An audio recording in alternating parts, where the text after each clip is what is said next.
책 보신 분도 있겠고 이제 오신 분도 있겠지만 오늘 얘기 헌법 관련된 얘기를 하고 제가 혹시나 제 개인적인 블로그나 이런 거 보신 분은 아시겠지만 제가 오늘은 우리 헌법에 대한 이야기, 우리나라 헌법의 역사 요 정도를 위주로 좀 집중적으로 말씀을 드리도록 할게요. 사실 왜 이 책을 쓰게 됐냐라고 많이 물어보셨었죠. 오늘 우리 사회의 어떤 시대적인 변화 자체가 좀 저의 관심을 좀 바꿔놓는 좀 부분도 있었던 것 같아요. 그래서 헌법이라는 이야기를 좀 제가 부딪힐 수밖에 없었던 좀 그런 과정이 있었습니다. 어쨌든 우리나라 헌법사를 얘기할 적에 우리가 통상적으로 얘기하는 건 바이마르 헌법을 많이 얘기해요. 그러니까 우리나라는 대륙법 전통의 영향을 받았고 그렇기 때문에 바이마르 헌법과 상당히 유사하다 이런 얘기를 되게 많이 해요.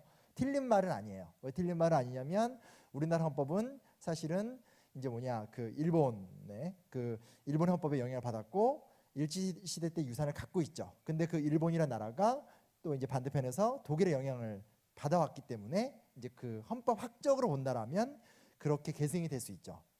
그 말이 틀린 말은 아니에요. 근데 중요한 사실은 바이마르 공화국 헌법을 우리가 다 직접 읽어본 적이 없잖아요. 저는 이 책을 쓰면서 바이마르 공화국 헌법을 다시 다 읽어봤어요. 근데 생각보다 바이마르 헌법과 우리나라 헌법의 유사성 그렇게 크지는 않다라는 생각이 좀 많이 들었고 우리 안에 어떤 내재적인 과정들 이런 것들을 좀 보는 게 중요하지 않은가 이런 생각이 좀 들었어요. 그래서 오늘은 제가 헌법학자는 아니니까 주로 이제 우리나라 헌법의 역사 위주로 얘기를 해보도록 하겠습니다. 19년 임시정부가 만들어집니다. 19년 임시정부가 만들어져요. 그래서 19년 임시정부에서 이제 4월 달에 대한민국 임시헌장이라는 걸 발표하게 됩니다. 10가지 조문이 나왔고 그 제1조는 대한민국은 민주공화제로 한다라는 조문이에요. 사실 이 당시에 대한민국은 민주공화제로 한다라고 하는 조문은 이제 우리의 독립방약은 조선왕조를 새로 세우는 것이 아니라 민주공화국을 세우겠다라는 선언에 가까워요.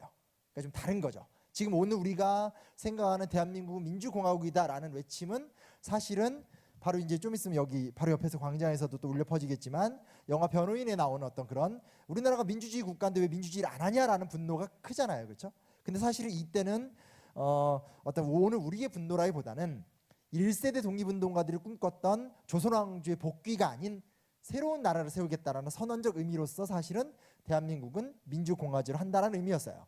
바뀐 거죠. 어찌됐건 이 1조 조문은 이때 생겼고 45년 해방된 다음에도 우리나라 재헌헌법에도 들어갔고 지금도 우리나라 헌법에 헤드를 장식하는 아주 중요한 구절이에요. 그래서 대한민국의 정체성은 민주공화정이다라는 거고요. 세 번째가 또 되게 중요하죠. 대한민국의 인민은 남녀, 귀천 및 빈부의 계급이 없고 일체평등하다. 3조의 조항이에요.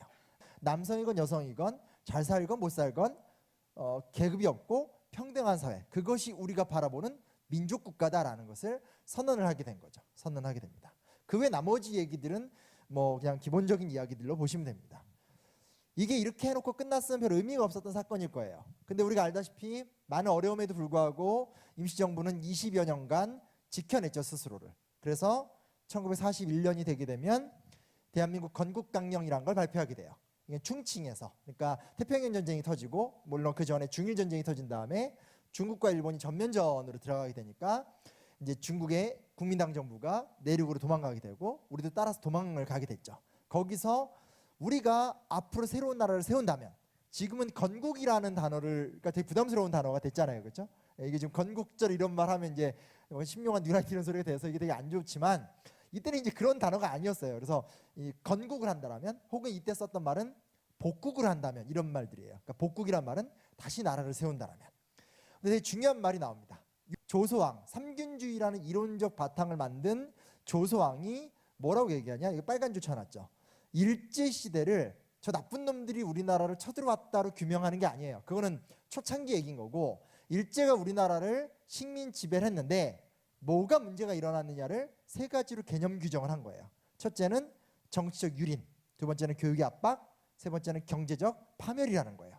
식민지 자체가 그 자체로 나쁜 거지만 일본이 36년간 우리나라를 지배했는데 그 지배의 결과를 보니까 뭐 하나 제대로 된 것이 없다라고 규정을 했다라는 거예요.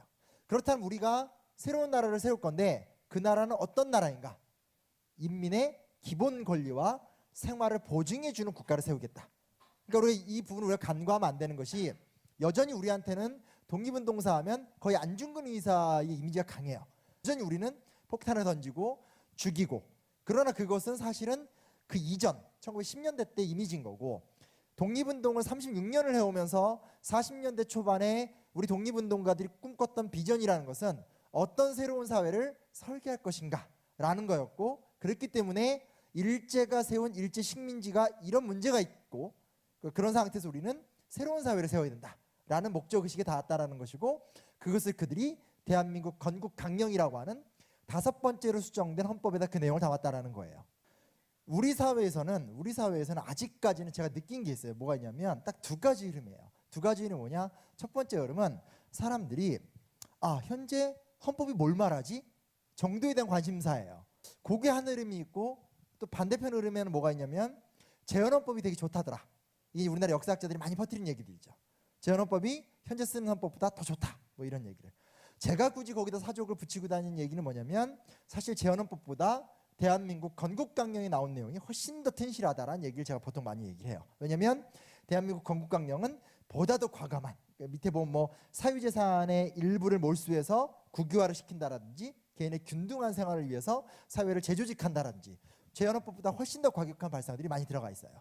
그래서 이런 전통들을 갖고 내려왔고, 그것이 재헌헌법에 영향을 줬다라는. 하지만 해방 이후에 45년 해방이 되고 48년에 대한민국 정부가 수립되는 그 3년간이 얼마큼 비참했는지, 얼마큼 고통스러운지는 아실 거예요. 결과적인 건 뭐냐면, 사실 냉정하게 따지면 임시정부에 참여해서 대한민국 건국강령을 설계했던 사람 중에서 재헌국회에서 국회의원이 몇 명 없죠. 그러니까 사실 이 재헌국회에서 만들어진 우리가 알고 있는 재헌헌법은 우리가 생각하는 독립운동사에서 내려왔었던 고고한 어떤 새로운 사회상에 대한 설계와 좀 동떨어져 있는 사람들에 의해서 많이 쓰여졌다는 특징을 갖고 있어요. 근데 워낙 그 노력들이 강했기 때문에 이 재헌헌법에는 독립운동사에서 만들어 놓은 여러 가지 가치들이 많이 들어가 있다라는 거고, 그래서 현행헌법보다도 재헌헌법이 갖고 있는 여러 가치들이 많다라는 얘기를 많이 해요. 몇 가지만 말씀을 좀 드리도록 할게요. 첫째, 우리가 많이 놓쳐요. 대한민국 임시정부잖아요. 좀 줄여서 우리가 보통 뭐라고 하냐면 상해 임시정부라고 많이 얘기를 하죠. 근데 자, 말을 정확하게 봅시다. 대한민국 임시정부의 정식 국호가 뭐예요? 대한민국이에요. 그렇죠? 지금 우리나라의 정식 국호가 뭐예요? 대한민국이에요. 그러니까 무슨 얘기냐면 똑같은 용어를 쓰고 있는 거예요. 근데 되게 많이 간과하거든요. 왜냐하면 우리가 상해 임시정부, 충칭 임시정부 이런 말을 쓰기 때문에 마치 임시정부랑 대한민국하고 뭔가 구분되는 느낌이 들지만, 국호는 정확하게 계승을 했어요. 그리고 국호와 그 정체성을 계승하는 데 있어서 국회 속기로 어디를 뒤져봐도 거의 이견이 없어요. 그래서 뭐 임시정부를 계승했다라는 건 뭐 지금 뭐 다시 또 얘기를 안 해도 되는 거예요. 그리고 사실은 초기에는 민족 모순을 타파하기 위한 노력들을 많이 했었죠. 지금 우리 사회가 갖고 있는 심각한 부의 불평등 문제라든지 경제적 불평등 같은 것들이 산적해 있듯이, 이때도 일제 36년 기간을 통해서 여러 가지 문제들이 많았었어요. 그래서 그거를 가장 대표적인 건 농지개혁, 그러니까 토지개혁을 통해서 사회를 재정리하는, 지주계급을 없애고 경제유전의 원칙에 따라서 쉽게 말하면 농민들한테 땅을 나눠주는 형태의 대개혁들을 펼쳤어요. 그 얘기를 길게 하지는 않을게요. 뭐 실패했던 것들도 있죠. 대표적으로 실패했던 건 반민특위 같은 게 실패한 것들이죠. 자, 그리고 이제 이 당시 재헌헌법 당시에 사람들이 가장 고민했던 건 뭐냐? 어떤 사회를 앞으로 건설할 것인가예요. 그리고 제가 여기다 갖고 온 내용은 헌법의 상상력이 나오는 내용인데, 책을 읽어보신 분들은 알겠지만 요거는 당시에 지청천이라고 대동청년단 소속의 국회의원이 했던 말이에요. 지청천이 누구냐? 대한민국 임시정부 40년대 때 광복군의 총사령관을 역임했던 사람이에요. 그러니까 이 사람은 어떤 사람이냐? 군인 출신이고 요즘 말하면 극우 보수 진영의 정치가라고 할 수밖에 없어요. 그 정치적 민주주의를 하는 이상에는 왜 경제를 민주주의 안 해요? 속기록을 그대로 옮겨오는 거예요. 많이 들어본 말이죠. 요즘에 탈당을 깊이 있게 고민하고 계신 어떤 K 저기 비례대표 의원이 자기가 독창적인 아이디어를 낸 거냐 경제 민주화를 얘기를 하지만, 실제로는 재헌국회에서 1948년에 논의했던, 심각하게 논란이 됐던 주제가 뭐냐면 경제 민주화예요. 그래서 이게 가장 좀 대표적인 얘기죠. 정치적 민주주의를 하는 이상에는 왜 경제는 민주주의 하지 않냐. 그래서 밑에 보면 우리가 민주주의를 추구하는 건 전체주의나 공산주의와 다른 지향점, 뭐 이런 얘기들을 막 하고 있습니다. 그러면서 이분이 얘기하는 게 뭐냐? 네 번째 줄에 이것은 다시 말하면 민족사회주의입니다라고 얘기해요. 그러니까 앞뒤에 글을 읽어보면 알지만 북한 같은 고도의 독재 국가 혹은 북한 같은 고도의 기계적 평등 사회를 지향하진 않아요. 그건 분명히 아니에요. 그러나 제1국회에서 이 사람들이 고민했던 주제 뭐냐? 자본주의 또한 심각한 병폐를 갖고 있다는 걸 알고 있는 거예요. 그러니까 민주적 가치를 지향하되 그러니까 자본주의가 보여줄 수 있는 횡포를 견제한다라든지 민주주의 참된 의미가 뭔가를 고민하면서 당시의 극우파 정치가였던 지청천은 민족사회주의를 얘기하는 거예요. 민족주의적 틀 안에서 우리는 북한과 같은 기계적인 평등을 달성하는 공산주의 국가는 아니지만 요즘식으로 조금 쉽게 얘기하면 북유럽식 사회민주주의 국가는 돼야 되지 않겠냐라는 거예요. 물론 이때는 북유럽식 사회민주주의가 뭔지 몰랐죠. 그러니까 이때 뭐 북유럽을 예로 든 건 아니에요. 그러나 지향점이 되게 비슷하다라는 거예요. 이런 얘기를 하던 게 제헌헌법 당시 국회 풍경이었어요. 재밌는 얘기가 나와요. 뭐 지금도 이 조항은 있어요. 이제 당시 제헌헌법에 대해서 국회에서 이제 막 논의를 하는 거예요. 그래서 보면 이제 제8조에서 사회적 특수계급의 제도는 일체 인정되지 않는다. 어떤 형태로도 이를 창설할 수 없다라고 얘기를 해요. 그거에 대해서 이제 막 84조에서 또 보충 설명이 나오게 되는 거죠. 그러니까 전제는 뭐냐면 민주공화국이기 때문에 이 사회에서는 어떠한 형태로도 특수계급을 창설할 수 없다라는 게 첫 번째 전제가 되는 거예요. 근데 여기서 헌법 전문의 기초를 놓은 유진호라는 분이 계세요. 한홍구 교수님의 외할아버지세요. 헌법기초위원회 전문위원 유진호가 무슨 얘기를 하냐? 되게 중요한 얘기를 해요. 정치적 민주주의와 그러니까 이 헌법 조문에 대해서 본인이 썼으니까 해설을 해주는 거예요. 국회의원들 앞에서 이 조문의 의미는 이겁니다라고 막 얘기를 하는 건데 정치적 민주주의와 경제사회적 민주주의의 조화를 꾀하는 것이 우리 헌법의 목적이다. 그러니까 민주공화국이라는 것이 그저 투표권 주고 너 자유로워 이게 아니라는 거예요. 진정한 민주공화국이라는 것은 그 사람이 누릴 수 있는 정치적 민주주의의 권리와 그 사람의 생활세계, 그러니까 그 사람이 누릴 수 있는 경제사회적 민주주의가 조화롭게 가는 것. 그러면서도 어떤 전체주의 독재국가가 안 되는 거 이런 건데 중요한 얘기를 합니다. 뭐라고 하냐?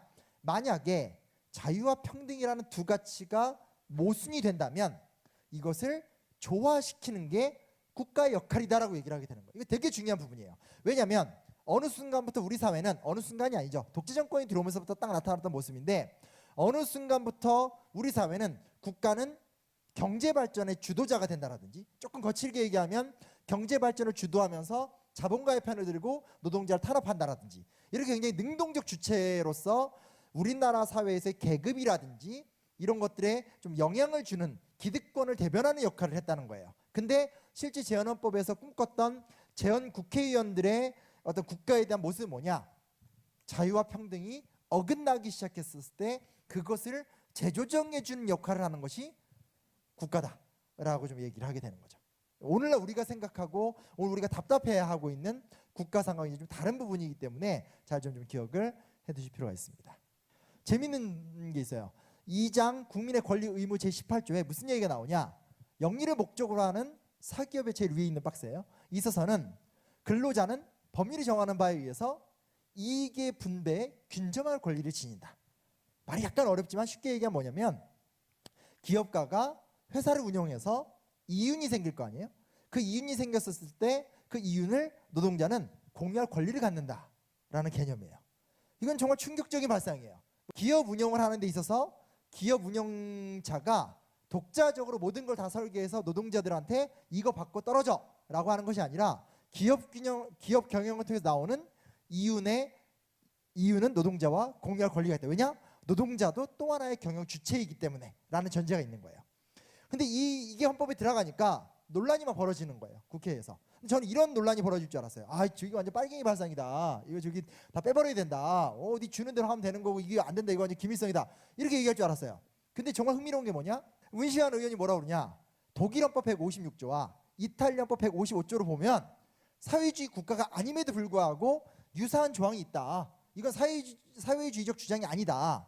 그리고 한 발 더 나아가서 뭘 얘기하냐? 여기 뭐 자본가는 크게 양보하는 태도를 취해서 노동자의 적극적인 경영 참여를 이끌어서 산업붕을 일으키자. 그러니까 무슨 얘기냐? 노동자들에게 경영상 나오는 이윤을 공유한다는 것은 그 기업이 훨씬 더 크게 성장하는데 도움이 된다는 걸 지금 얘기하고 싶은 거예요.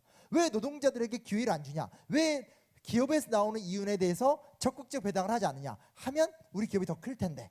그러면서 그 다음 단계로 장홍염 의원 같은 분들이 이제 함께 달려들면서 나왔던 논의가 뭐냐면 이것을 실현하려면 노동자의 경영 참여를 보장해 줘야 된다는 거예요. 근데 노동자의 경영 참여가 뭘 얘기하는 거냐면 쉽게 말하면 요즘식으로 말하면 이거죠. 이 사회의 멤버의 한 30-40%는 노동자 대표가 들어가게 되는 거라고 보시면 좋을 것 같아요. 그러니까 A라는 기업에 10명의 이사가 있다라면 2-3명 정도는 노조에서 뽑은 사람들이 들어가는 것들. 그래서 기업 운영에 영향을 주게 되는. 우리가 이제 텔레비 같은 거 이렇게 보면 유럽에 나온 회사들의 좀 전형적인 특징들이라고 할 수 있죠. 그런 얘기를 막 하는 거예요.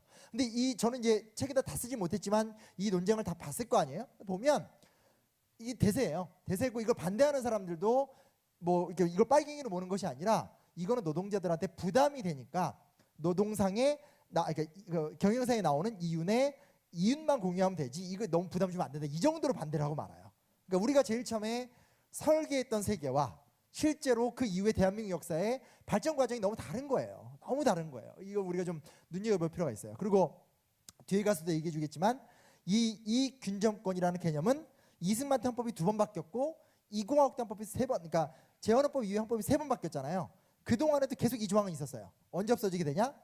이제 박정희 대통령이 5.16 군사 쿠데타를 성공한 다음에 이 균정권 조항이 빠지고 기회의 균등 조항으로 바뀌게 된 거예요.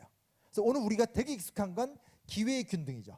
근데 그 기회의 균등이라는 건 사실은 대한민국의 초기 설계도엔 없었던 내용이에요. 물론 재헌헌법에도 기회의 균등이라는 얘기가 들어간 있어요. 그러나 핵심 포인트는 그 정도 수준은 아니었었다라는 거예요.